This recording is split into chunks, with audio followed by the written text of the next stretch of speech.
একজন মানুষ শুধু নিজেকে চিনতে পারলেই হতে পারে প্রকৃত মানুষ।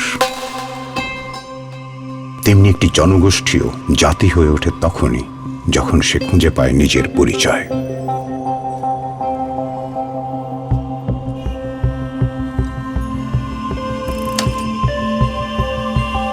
সময়টা ছিল উত্তাল। পরাধীন বাঙালি জাতি কোথায় খুঁজে নেবে তার পরিচয়? 52-তে মায়ের ভাষার জন্য ভালোবাসাই জাগিয়েছিল বাঙালি জাতিসত্তার চেতনা।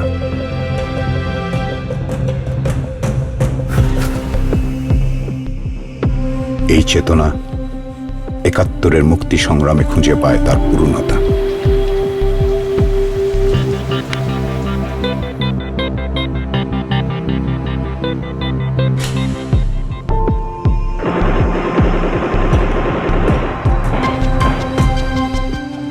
চলছে যুদ্ধ, হানাদারের নিপীড়ন, লক্ষ লক্ষ মা বোনের সম্ভ্রমের বিনিময়ে এক এক করে উন্মুক্ত হয়েছে বন্দিশালার সব জানালা।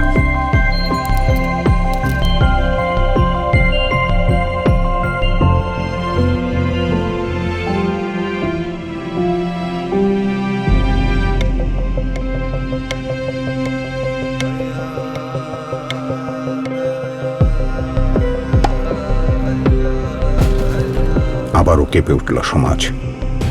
মহামারীর আঘাতে মানুষ আবারও জীবন যুদ্ধের মুখোমুখি।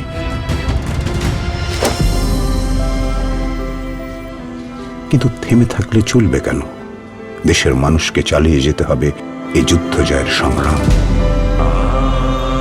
তাই এই সংগ্রামকে দিতে হবে ভাষা।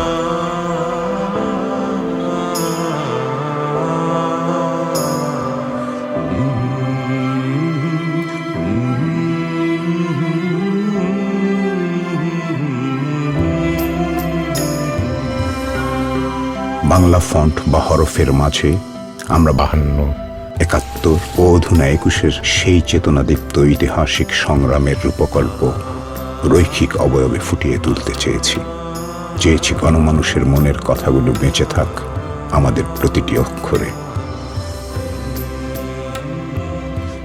চেতনার বর্ণমালা। উদ্যোগে বসুন্ধরা গুঁড়া মশলা।